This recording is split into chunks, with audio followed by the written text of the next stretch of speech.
5 seconds.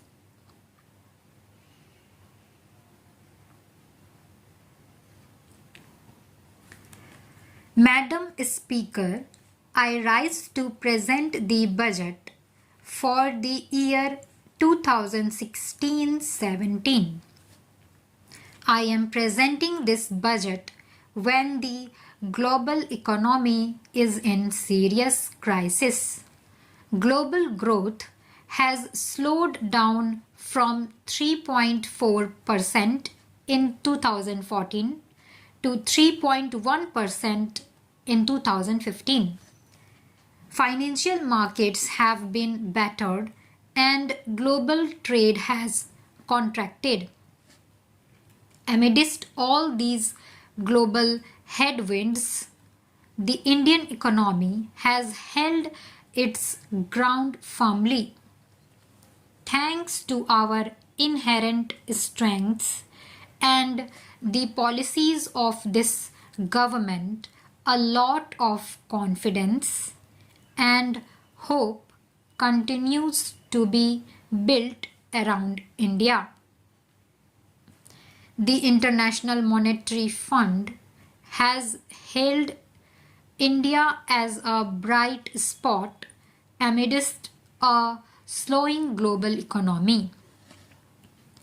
The World Economic Forum has said that India's growth is extraordinarily high.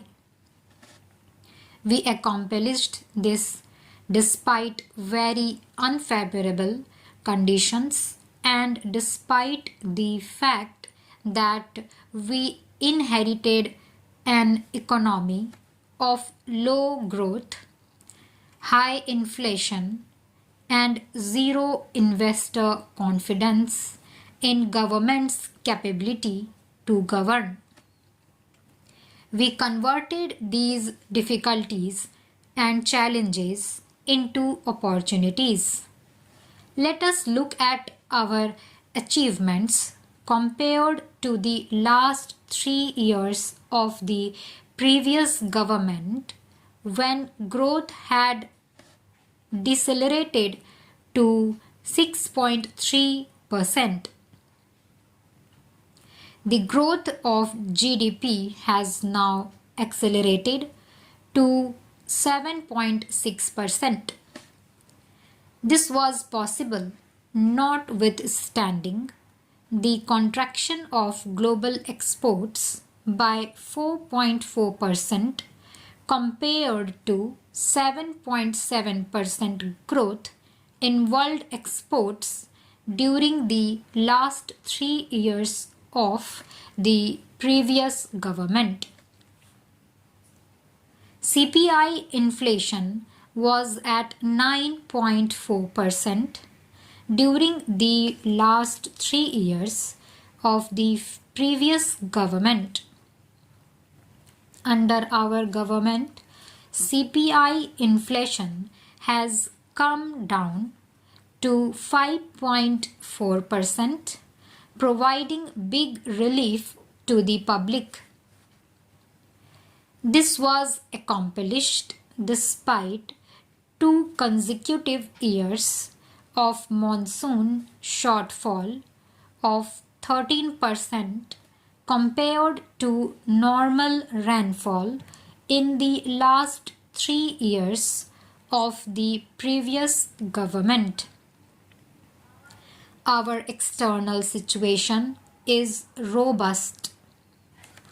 The current account deficit has declined from 18.4 billion US dollars in the first half of last year to 14.4 billion this year.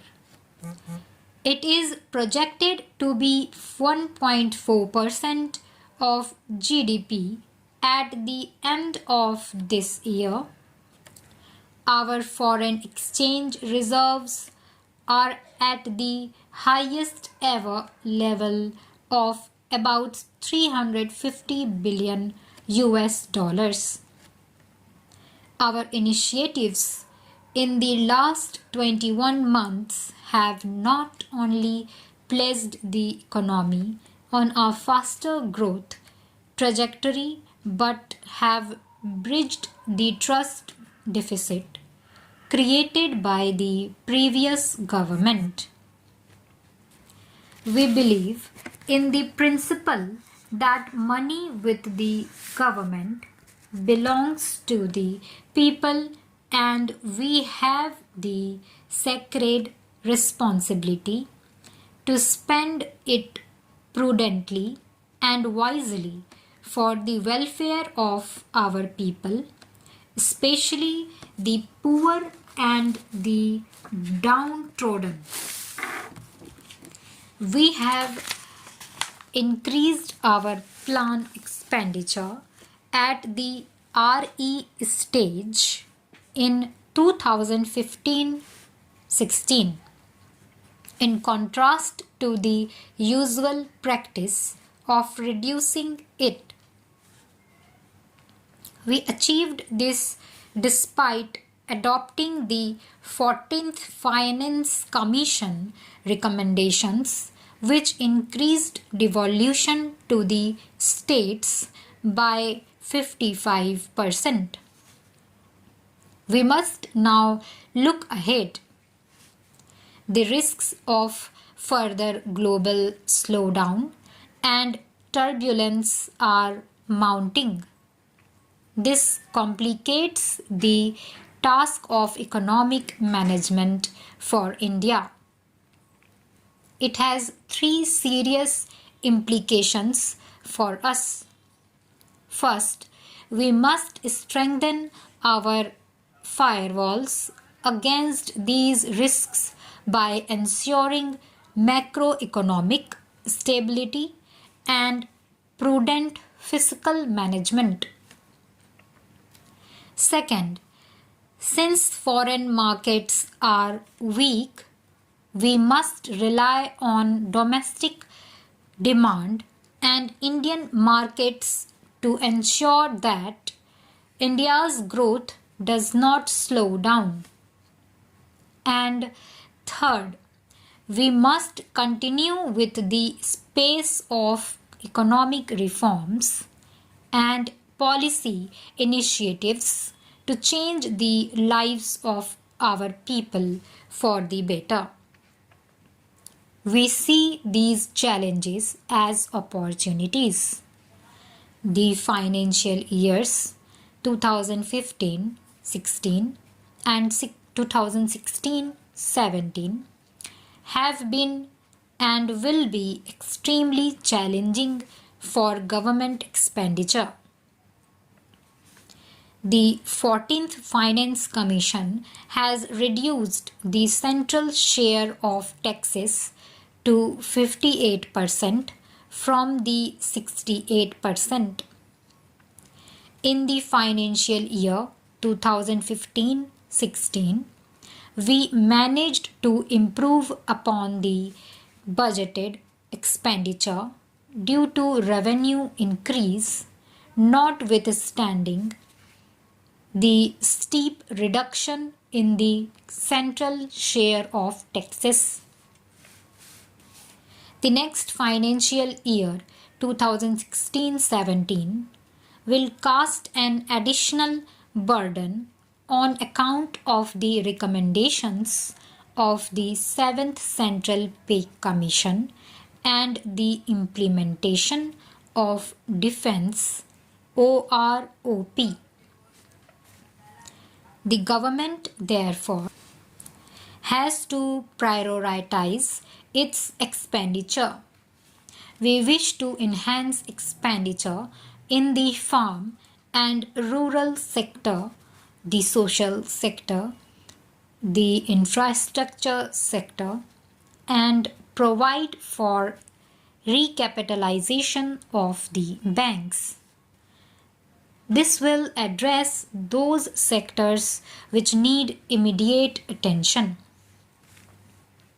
Once the government discharges these priority obligations, it shall then focus on other areas which are also of utmost priority to the government, while increasing the outlay of various social sector programs. The government will undertake three major schemes to help the weaker sections of the society. The Pradhan Mantri Fasal Bima Yojana has already been announced to protect the farmer from the adverse consequences of nature. The farmer will pay a nominal amount of insurance premium and get the highest ever compensation in the event of any loss suffered. A healthy insurance scheme which protects one third of India's population against hospitalization expenditure is also being announced. Stop.